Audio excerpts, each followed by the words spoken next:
माहूर तालुक्यातील अंगणवाड्यांना हक्काची जागा देण्याची अंगणवाडी सेविका मदतनीसांची मागणी। माहूर शहरातील एकात्मिक बाल विकास सेवा नागरी प्रकल्प क्रमांक 3 नांदेड अंतर्गत सुरू असलेल्या 15 अंगणवाड्याची अवस्था बिकट झाल्याने अंगणवाडी सेविकांनी माहूर नगरपंचायतचे नगराध्यक्ष फिरोज दोसानी मुख्याधिकारी विवेक कांदे यांच्याकडे निवेदनाद्वारे मागणी केली आहे।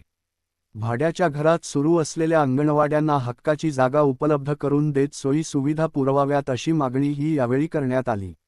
माहूर शहरात एकात्मिक बाल विकास सेवा नागरी प्रकल्प 3 अंतर्गत 15 अंगणवाड्यात जवळपास 500 बालक शिक्षण घेत आहेत। या सर्व अंगणवाड्या भाड्याच्या घरात असून 2 अंगणवाड्या ग्रामपंचायत काळातील बांधकाम झालेल्या आहेत, त्यामुळे त्याही मोडकळीस आलेल्या आहेत। त्यामुळे अनेक दिवसापासून अंगणवाडी सेविका वरिष्ठ कार्यालय आणि नगरपंचायतकडे या अंगणवाड्यात शिक्षण घेणाऱ्या मुलांचे भविष्य धोक्यात आल्याने अंगणवाड्यासाठी नवीन जागा, नवीन इमारत आणि सेवा सुविधा पुरविण्यात याव्यात अशी मागणी केली आहे।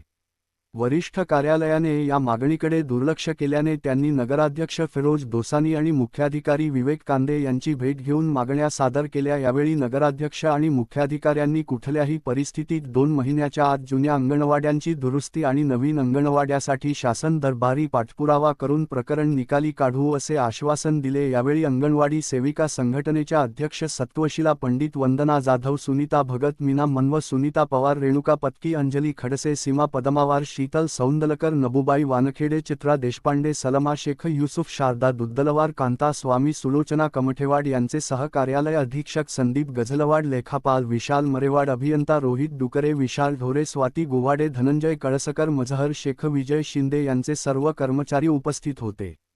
प्रतिनिधी मजहर शेख, माहूर, नांदेड।